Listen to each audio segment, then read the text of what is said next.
Hello everyone. Let's start now. Here, third example. On page number 62.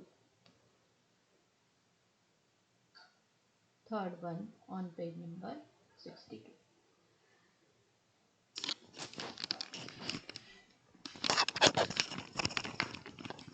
Find the first term and common difference for each of the AP. आता first term आणि common difference काढायचा आहे आपल्याला आणि हे सर्व basic questions आहे. हे क्वेश्चन्स याच्यातले येतातच पेपरमध्ये. आता यातला मी एक्झाम्पल घेते पॉईंटवाला. Second one 0.6, 0.9, 1.2, 1.5 ... now here first term जी फर्स्ट आहे दिलेली आहे. समजा एखादी AP अशी असेल -3, -2, -1, 0 आणि ... असं असेल तर मला सांगा यातली फर्स्ट टर्म कोणती आहे. जी फर्स्ट आहे, फर्स्ट नंबरवर लिहिलेली आहे तीच फर्स्ट टर्म. इथे 0 हा फर्स्ट टर्म होणारच नाही कधी. म्हणजे -3 is the first term, second term -2, -1 is the third term, 0 is the fourth term. हे लक्षात ठेवायचं. Now here 0.6 is the first term and therefore T1 which is also denoted by A is equal to 0.6. ही काय झाली first term. त्यानंतर काय काढायचं आपल्याला common difference. कोणत्याही दोघांमध्ये, तुम्ही या दोघांमध्ये काढा किंवा या दोघांमध्ये काढा किंवा कोणत्याही दोघांमध्ये काढा. कॉमन डिफरन्स काढताना नेहमी नेक्स्ट टर्म मधून फर्स्ट त्याच्या आधीची प्रिव्हियस टर्म मायनस करायची. That means 0.9 minus 0.6 is equal to. आता पॉईंटच्या खाली 0.9, पॉईंटच्या खाली बरोबर पॉईंट आला पाहिजे तर 0.6 येईल इथे आणि हा पॉईंट आहे याचा. मग 9 - 3 इज इक्वल टू 3, 0.3 आणि झालं. इथे हे उदाहरण संपलं. हा एवढा पोर्शन आहे. फक्त 1 मार्कासाठी किंवा 2 मार्कासाठी तुम्हाला विचारू शकतात. आता त्याच्यानंतर समजा मी एक फोर्थ वाला एक्झाम्पल घेतलं इथे त्यातलंच 1/4, 3/4, 5/4, 7/4 ... What is A? Direct A लिहिला तरी चालतो. What is value of A means first term is equal to 1/4. D ची व्हॅल्यू काढायची आहे तर याच्यातून हा मायनस करायचा. That means 3/4 minus 1/4. Denominator same आहे म्हणजे सारखा लिहून टाकायचा. वरच्यामधून वरच्याला मायनस करायचं अँड देअरफॉर 3 - 2/4. याच्यामध्ये भाग जातो. याचा आन्सर 1/2. तर इतके सोपी हे उदाहरणं आहेत सर्व आणि हे तुम्हाला आता सोडवायचे आहे. आफ्टर दॅट बाकीचे राहिलेली उदाहरणं तुम्हाला सोडवायची आहे. आपण घेऊ त्याच्यानंतर nth term of an AP.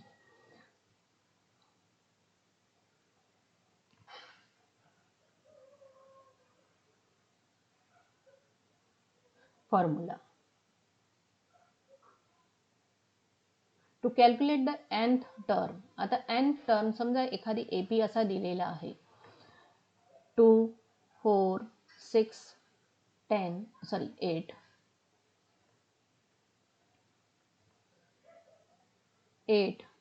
10 ...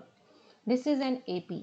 आता मग nth टर्म म्हणजे चला 12वी टर्म काढायची आहे किंवा 20वी टर्म काढा असं म्हटलं आपल्याला तर ती 20वी टर्म कोणती आहे हे काढायसाठी आपल्याला फॉर्म्युला लागेल.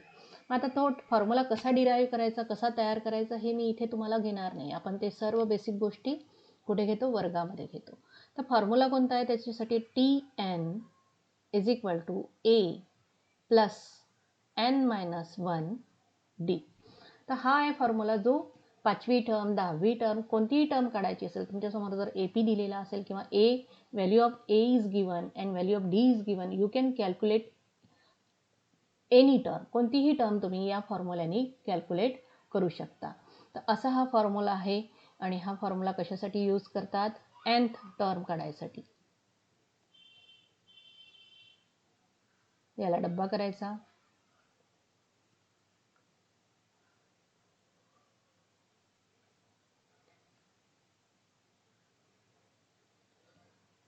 आता हे कशा पद्धतीने काढायचं हे तर डायरेक्ट आपण एक्झाम्पल्समध्येच घेऊ. Practice set 3.2.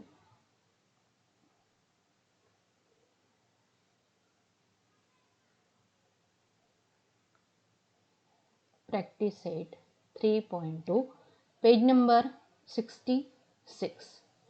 आता याच्यामध्ये जो फर्स्ट क्वेश्चन आहे, write the correct number in the given boxes from the following AP. हा ॲक्टिव्हिटीचा प्रश्न आहे आणि तो तुम्हाला इझिली सोडवता येतो. याच्या आधीचा जो व्हिडिओ आहे त्याच्यामध्ये कशा पद्धतीने व्हॅल्यूज काढायच्या ते तुम्हाला दिलेलं आहे. T1, T2, T3 वगैरे सर्व तुम्हाला समजतं त्याच्यावरून, तर ते तुम्हाला काढता येतं. आता याच्यामध्ये जे सेकंड एक्झाम्पल आहे ते सेकंड एक्झाम्पल मी घेते इथे direct. What is given? Decide whether the following sequence is an AP. If so, find the 20th term of the progression. पहिल्यांदा डिसाइड करायचं की given sequence is an AP or not. -12, -5, 2, 9, 16, 23 and 30 ... आता याच्यामध्ये प्रत्येक वेळी common difference ह्या प्रत्येक याच्यामध्ये, हे दोघं जण घेतले तर त्यांच्यामधला, हे दोघं घेतले तर त्यांच्यामधला, हे दोघं घेतले तर त्यांच्यामधला, हे दोघं घेतले तर त्यांच्यामधला, यांच्यामधला, या दोघांमधला, प्रत्येक वेळी दोघांना 2 कॉन्झिक्युटिव्ह टर्ममधला डिफरन्स आपल्याला काय करायचा आहे, कॅल्क्युलेट करायचा आहे. Here D is equal to, त्याच्याशिवाय तुम्ही तिथे ते AP आहे की नाही हे कॅल्क्युलेट करू शकत नाही. आता -5 minus -12, that means -5 plus 12 is equal to 7. आता हे दोघं जण घेऊ. D is equal to 2 minus -5, that means 2 plus 5 is equal to 7. D is equal to, आता यामध्ये 9 मायनस 2 इज इक्वल टू 7. आता यामध्ये D is equal to 16 minus 9 is equal to 7. त्यानंतर पुन्हा D is equal to 23 minus 16 is equal to 7. आता यामध्ये D is equal to 30 minus 23 is equal to 7. आता याच्यामध्ये प्रत्येक याच्यामध्ये डिफरन्स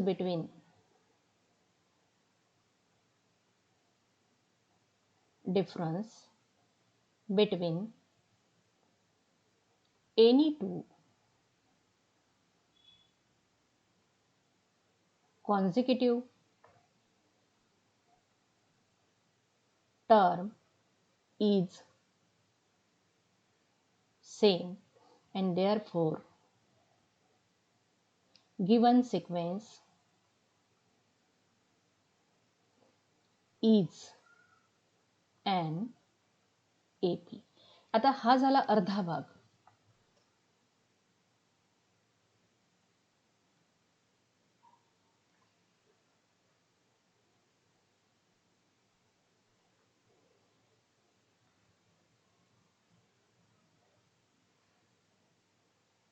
त्याच्या नंतर काय म्हटलेलं आहे, find the 20th term of the progression.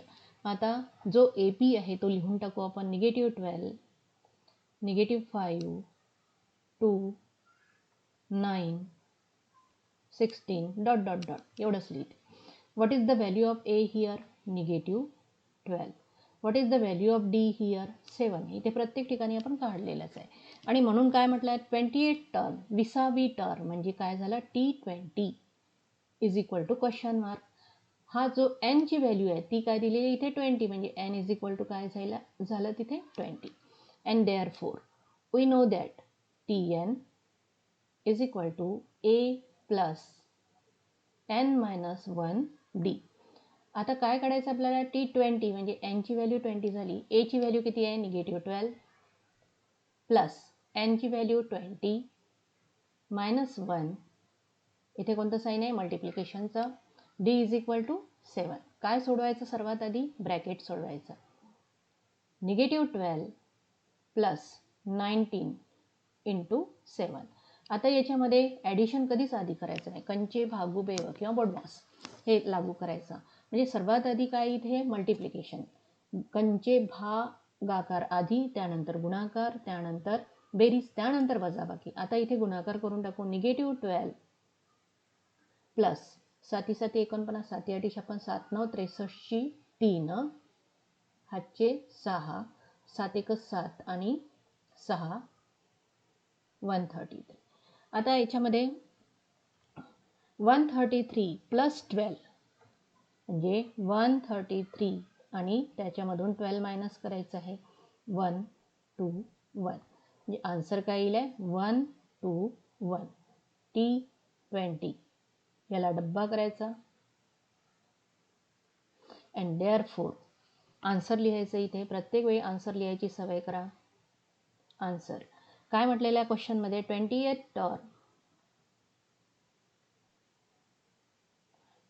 Turn of an AP is 121. या पद्धतीने हे एक्झाम्पल काय करायचं आपण सोडवायचं आहे. त्यानंतर समोरचं एक्झाम्पल बघू आपण.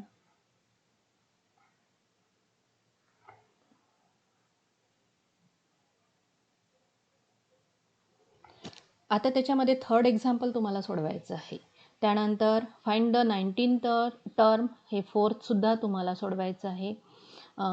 फिफ्थसुद्धा तुम्ही सोडवू शकता. तरीसुद्धा मी इथे फिफ्थ एक्झाम्पल घेते. तसं तर मी ही प्रॅक्टिस घेतलेली आहे तुमची वर्गामध्ये, तरी मी इथे घेते फिफ्थ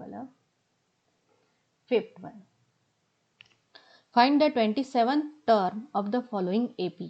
आता याच्यामध्ये तो AP आहे हे आपल्याला डिसाईड करायचं नाही. पहिल्यांदा 9 4 -1 -6 -11 is an AP.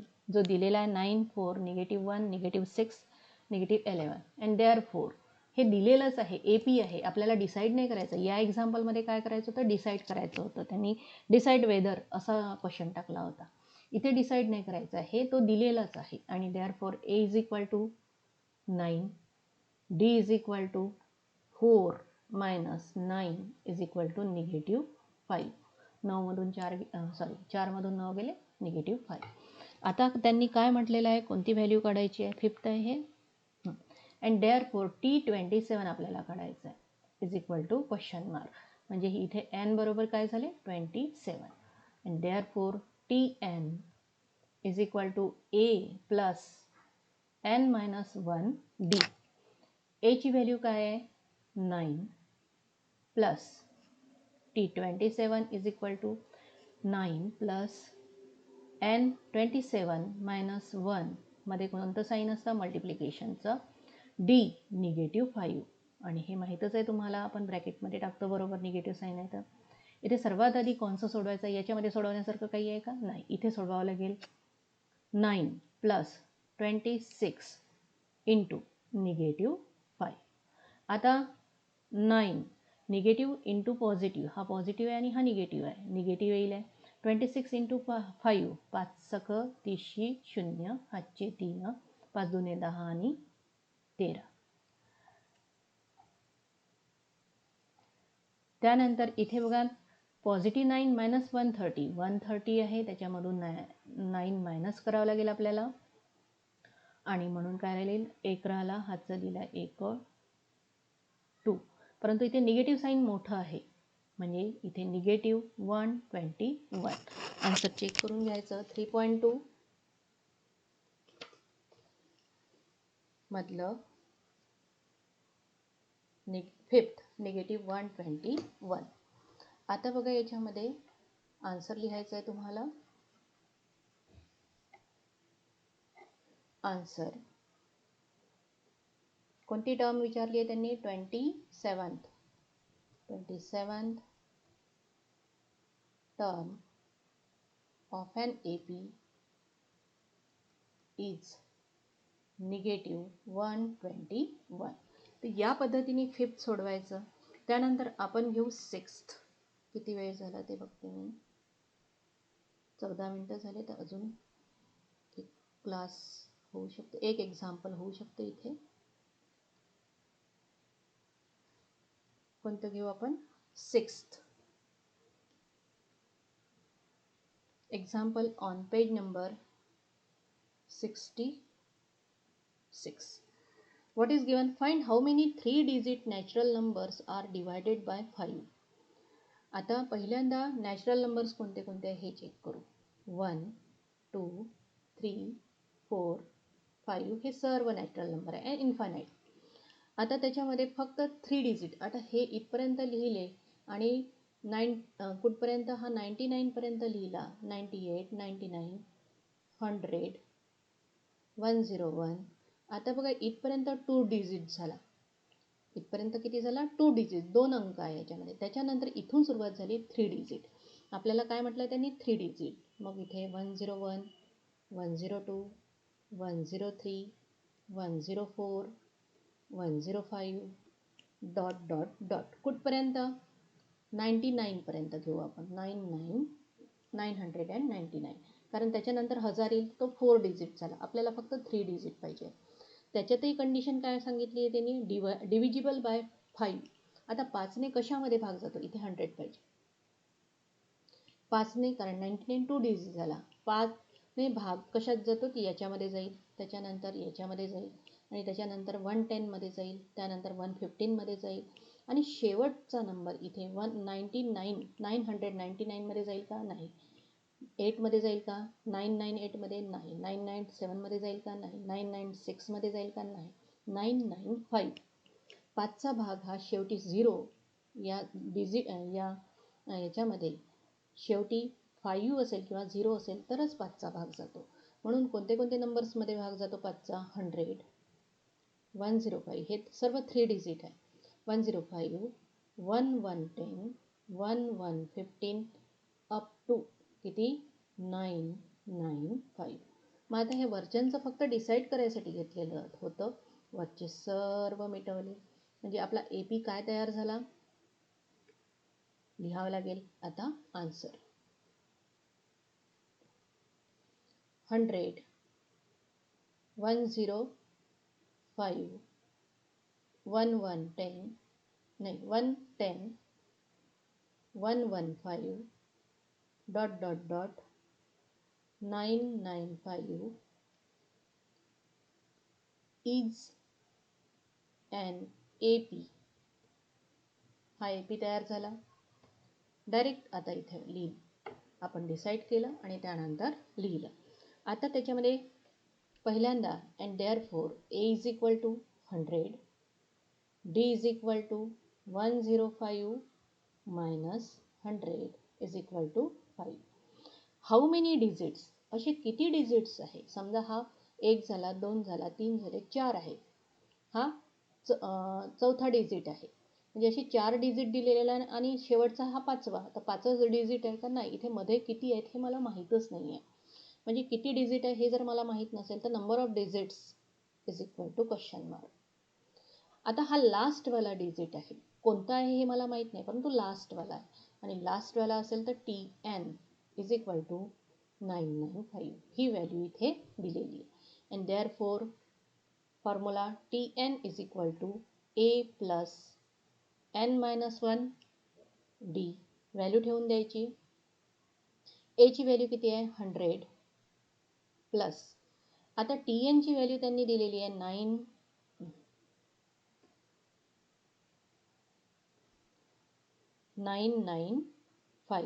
100 plus n ची व्हॅल्यू नाही दिलेली आहे -1 मध्ये कोणतं साईन असतं? मल्टिप्लिकेशनचं. D ची व्हॅल्यू 5. आता बघा इथे जर एक्झाम्पल सोडवायचं असेल तर हा ब्रॅकेट आपल्याला सोडवता येत नाही कारण आपल्याला n ची व्हॅल्यू माहीत नाही. पहिल्यांदा 100 इकडे घेऊन येऊ. देअरफोर 995 थोडंसं इकडे सरकवायचं कारण इज इक्वल टू साईनच्या खाली बरोबर इज इक्वल टू साईन आलं पाहिजे. 995 minus 100 is equal to n-1 into 5. मग आता किती येईल याचं उत्तर? 895. 598 is equal to n-1 into 5. आता हा 5 इकडे घेऊन येऊ आपण. 895. आता याच्यामध्ये बघा हे ॲडिशन आणि सबट्रॅक्शनने जोडलं असेल तर कोणता रूल वापरतो? पॉझिटिव्हचं निगेटिव्ह, निगेटिव्हचं पॉझिटिव्ह. मल्टिप्लिकेशनने डिव्हिजनने जोडलं असेल आणि ते तिकडे न्यायचं असेल तर खालचं वर वरचं खाली हा रूल आपण वापरतो. म्हणून इथे बघा याला जेव्हा हा पॉझिटिव्हने जोडलेला आहे इकडे नेताना हा पॉझिटिव्ह नंबर आहे तर हा निगेटिव्ह झाला. आता ह्या 5ला आणायचं आहे मल्टिप्लिकेशन जोडलेला आहे खालचं वर वरचं खाली म्हणजे जो नंबर डिनॉमिनेटरमध्ये असेल तो न्यूमरेटरमध्ये जाईल, न्यूमरेटरमध्ये असेल तो हा न्यूमरेटरमध्ये आहे तर हा कुठे जाईल डिनॉमिनेटरमध्ये जाईल. Is equal to n minus 1. 5ने भाग देऊ 5 1 5 8 9 5 5 1 5 3 राहिले 5 7 35 किती राहिले 4 राहिले 5 9 45 179. 179 is equal to n minus 1.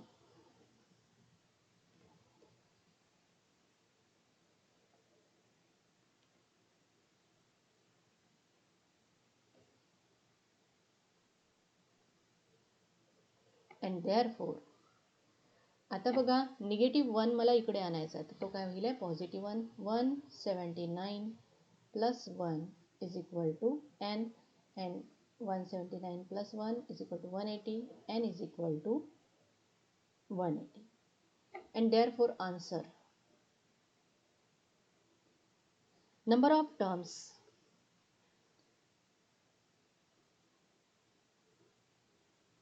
Check करून घ्या आन्सर याच्यामध्ये 6व.